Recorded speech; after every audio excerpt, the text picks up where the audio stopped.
Olá pessoal, tudo bem com vocês? Vamos para mais um vídeo de história. Hoje nosso assunto é Grécia Antiga.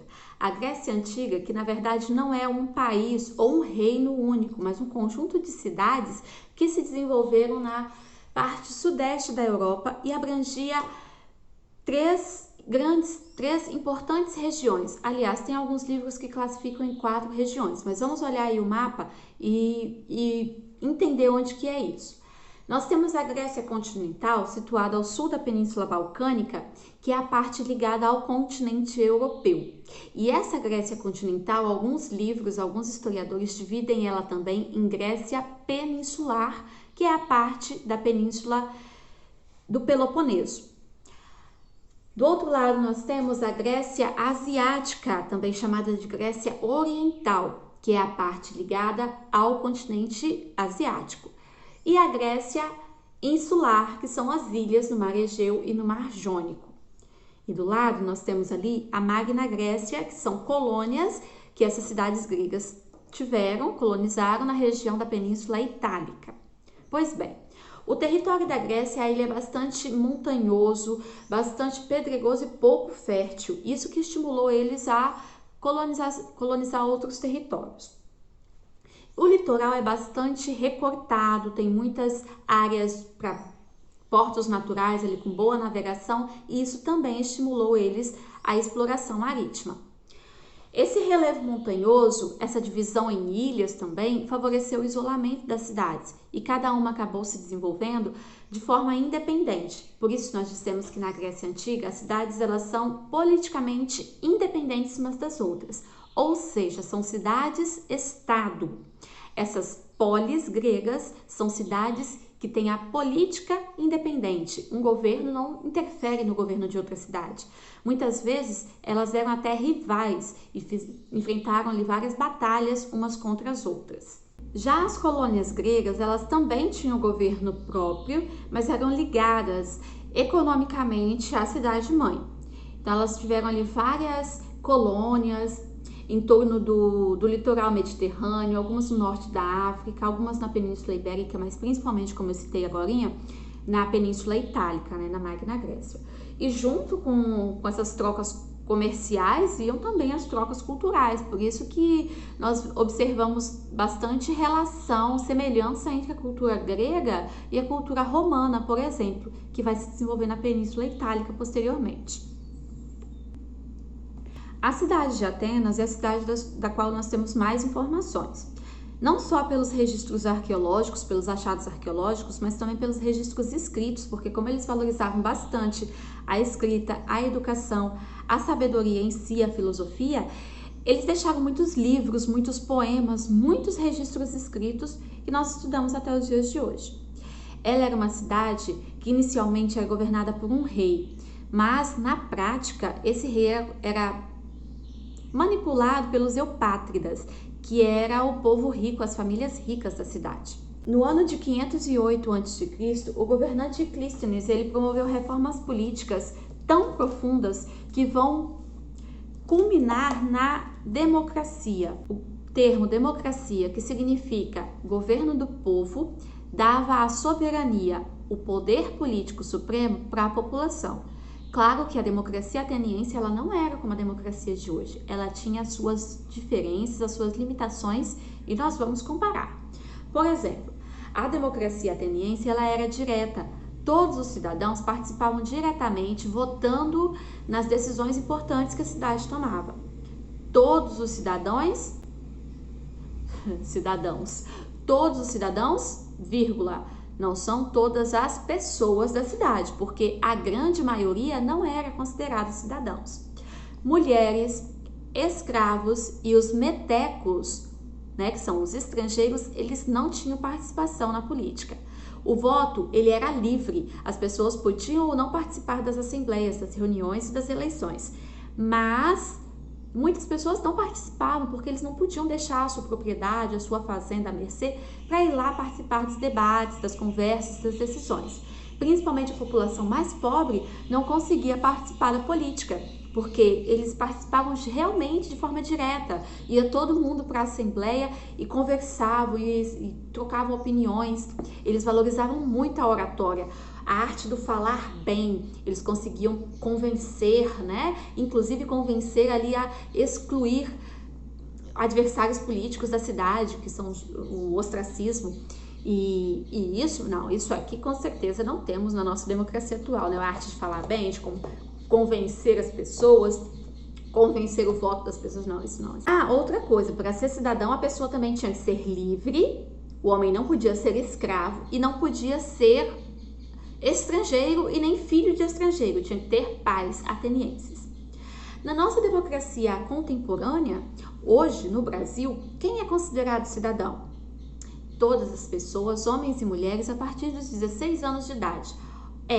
O nosso voto é obrigatório a partir dos 18, entre os 18 e 70 anos, mas jovens de 16, 17 anos e idosos com mais de 70 anos, eles podem sim, se eles quiserem, eles podem participar. Mulheres participam, nós não temos escravos, mas a nossa noção de liberdade aqui seria mais associada aos prisioneiros, né? Então, prisioneiros condenados não participam, né? Como lá os escravos não eram livres, não participavam, aqui os prisioneiros condenados também não podem participar. Agora, imagine aqui comigo que bagunça maior ainda não seria se todos os cidadãos brasileiros tivessem que se reunir de tempos em tempos, sei lá, uma vez por semana, uma vez por mês, para decidir coisas importantes do país ou da cidade, enfim. Não ia dar certo, né? Por isso que a gente escolhe representantes. A nossa democracia não é direta como em Atenas. A nossa democracia ela é representativa.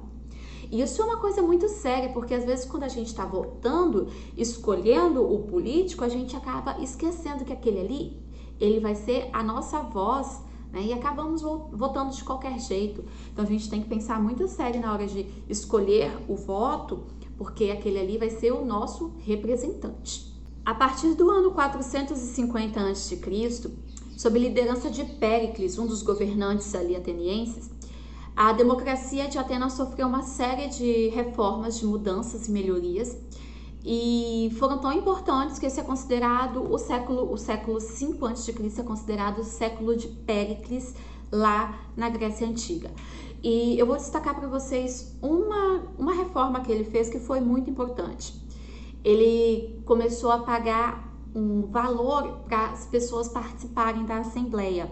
Então, aquelas pessoas que antes não participavam porque não podiam deixar a sua propriedade, os seus serviços para poder participar, agora podiam ir, porque participando eles teriam uma remuneração, né, um pagamento. Sobre a questão da mulher, o papel da mulher na sociedade ateniense, se nós olharmos com a nossa visão hoje, nós vamos pensar, nossa, eles eram muito machistas, né? A mulher ela não podia andar sozinha na rua, ela tinha sempre que estar dentro de casa, cuidando da casa, cuidando dos afazeres domésticos, controlando ali o serviço dos empregados. Mas naquela concepção, naquela cultura, aquilo era absolutamente normal, porque para as mulheres era como se era uma bênção para elas terem um homem sempre que as protegiam. Então elas estavam sempre dependentes de algum homem, seja o pai, ou o marido, ou um irmão. Elas nunca podiam ser sozinhas e tomar decisões sozinhas. As mulheres eram sempre ligadas a um homem, às vezes até a um filho, né? Às vezes a senhora ficava ali viúva e a partir de então ela passava a ser controlada, mas esse termo controlado nem é o ideal para a gente usar aqui, ela passava a ser cuidada pelo filho, sempre pela figura de um homem. Para a gente comparar a diferença aí, vamos observar um pouquinho a sociedade espartana. Ela era totalmente voltada para o preparo militar, tanto que lá se o bebê ele nascia com algum defeitinho, os bebês quando nasciam eles passavam por um tribunal que avaliava e se eles observassem algum defeito físico na criança, ela era descartada, jogada lá no penhasco, porque para eles não compensava perder tempo cuidando de uma criança que não poderia compor o exército posteriormente. A educação desde bem pequenos era totalmente voltada para a guerra, para o preparo militar, e A política de lá, ela era uma oligarquia, as decisões políticas eram tomadas por poucas pessoas do alto escalão militar. Então lá nós tínhamos, não eram todas as pessoas que podiam participar, eles não valorizavam tanto os debates orais como em Atenas, eles iam lá, poucas pessoas decidiam, batiam martelo e era aquilo, ninguém podia questionar. Agora que nós já temos uma ideia de como se formaram as polis e de como surgiu a democracia em Atenas, vamos ver alguns aspectos da cultura grega que influenciam hoje o nosso modo de viver, o nosso dia a dia e até mesmo a nossa cultura também. Para começar, falando da religião grega, eles eram politeístas, eles tinham muitos deuses, tinham um deus para cada tipo de coisa praticamente. O deus da guerra, o deus da paz, o deus dos estudos, o deus da chuva, da caça. Para toda a área que você pensar, eles tinham um deus. Cada cidade ela tinha um deus protetor, mas eles também, apesar de ter um deus protetor da cidade, eles reconheciam todo o panteão de deuses e eles consideravam que os deuses viviam no Olimpo e que lá eles tinham relações entre si, conversas, diálogos, e que eles também vinham à Terra e tinham contato com seres humanos e muitas vezes também tinham até filhos humanos, meio deuses, que são os heróis ou semideuses. Essa mitologia grega é muito rica e hoje ela influencia muitas áreas da nossa cultura, como filmes, livros, histórias em quadrinhos, desenhos animados. Todo mundo já deve ter ouvido alguma mitologia, alguma história grega por aí, não é mesmo? Além de ser uma religião politeísta, eles tinham também uma religião cívica. O que significa isso? A religião estava intimamente ligada com política. Então, muitas das decisões políticas que eles faziam em nome dos deuses, eles consultavam o oráculo, que era como se fosse um profeta, que dizia o que era para fazer ou não. Até mesmo ali no centro político da cidade, sempre tinha também o templo do deus protetor. Por exemplo, lá em Atenas, tinha os prédios as construções da Acrópole, do centro político da cidade, e junto tinha também o templo da deusa protetora.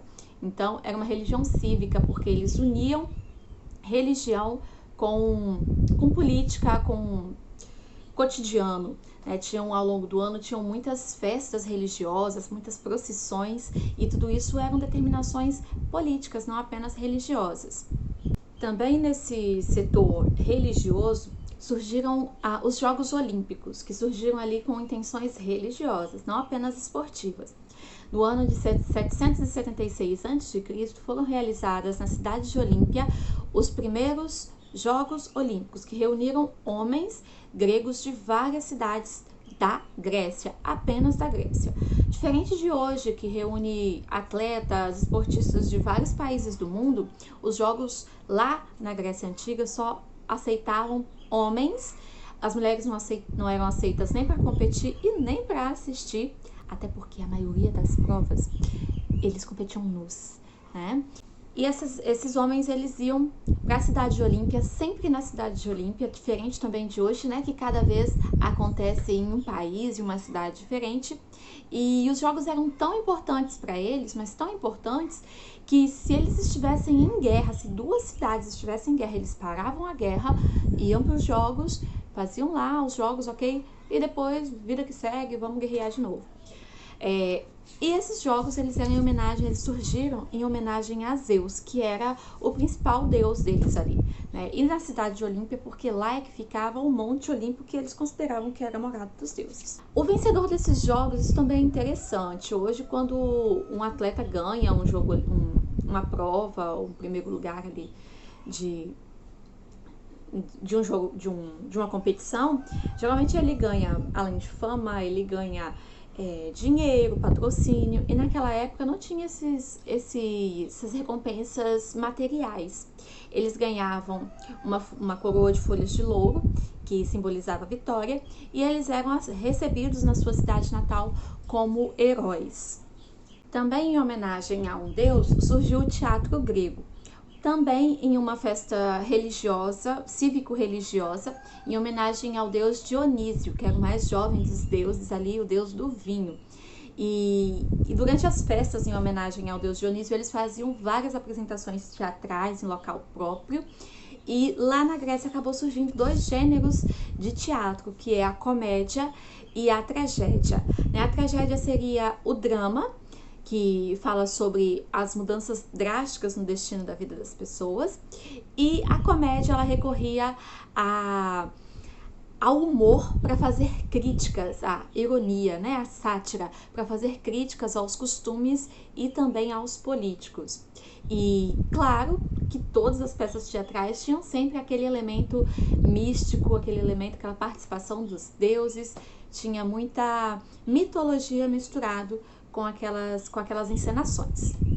As artes produzidas pelos antigos gregos eram essencialmente humanistas, elas valorizavam o ser humano. Isso fica bem claro quando a gente observa as esculturas produzidas pelos gregos da antiguidade.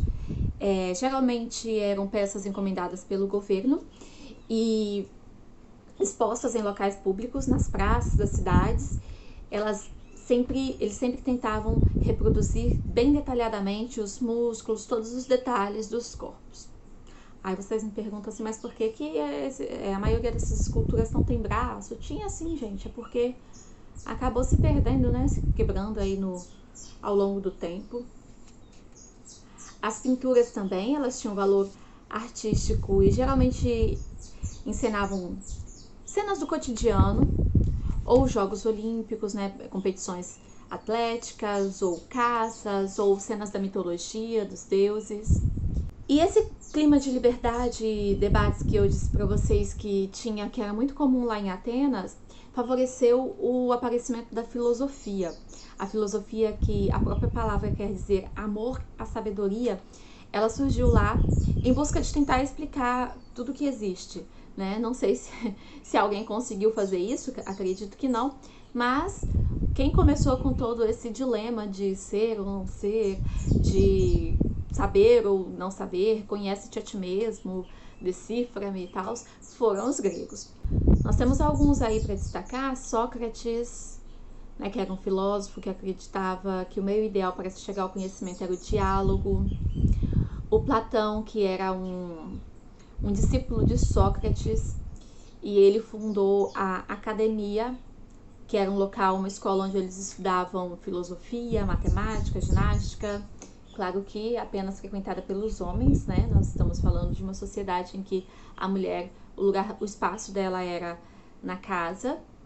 Nós temos aí a Escola de Atenas, que é uma reprodução de Rafael Sanzio na época do Renascimento Cultural, quando eles tentam resgatar esse humanismo da antiga Grécia clássica, e eles tentam, os artistas europeus, muito tempo depois da Idade Média, eles tentam resgatar essa valorização do ser humano. O Rafael Sanzio tenta representar o que seria essa academia do Platão. O Aristóteles, ele também frequentou a academia de Platão, e ele era um filósofo que buscava a lógica nas coisas. Ele buscava o pensamento racional para encontrar a explicação das coisas. Ele escreveu sobre diversos ramos do conhecimento, é um dos filósofos que mais influenciaram o pensamento ocidental. Até a nossa disciplina, a história como ciência, ela surge na Grécia Antiga, e Heródoto teria sido o primeiro historiador, um grego que tentou buscar acumular registros de conhecimentos, analisando fontes e escrevendo não apenas lendas, mas histórias reais. Claro que naquela sociedade isso era até um pouco meio difícil de se separar, desmistificar a realidade, porque realmente para eles o místico, a mitologia e o real eram coisas que eles acreditavam realmente que eram coisas únicas. Na área da medicina nós também tivemos avanços consideráveis. Nós temos o médico grego Hipócrates de Cos, que é considerado o fundador da medicina ocidental, a medicina atual.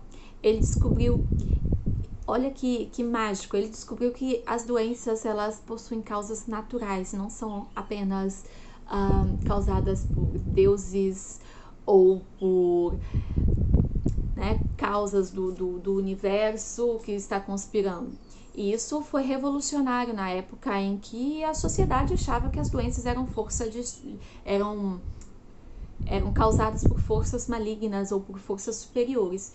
Porque a partir do momento que ele define que as doenças têm causas naturais, já é um ponto de partida para procurar as causas e começar a solucionar, ou procurar remédios e soluções para acabar com essas doenças. Ele relacionou até mesmo algumas doenças com a falta de higiene. Bom, gente, por hoje é só. Claro que tem muito mais assuntos para a gente estudar sobre a Grécia Antiga, mas isso eu vou deixar para um outro vídeo. Agora, sobre a formação das polis, sobre a democracia grega, os Jogos Olímpicos e um pouquinho da cultura deles, vocês conseguiram aprender aqui. Se não entenderam, pergunta que eu explico de novo. Ou, se tiver alguma curiosidade que a gente não apresentou no vídeo, pode mandar que a gente vai fazer outro, tá bom? Tchau e até a próxima!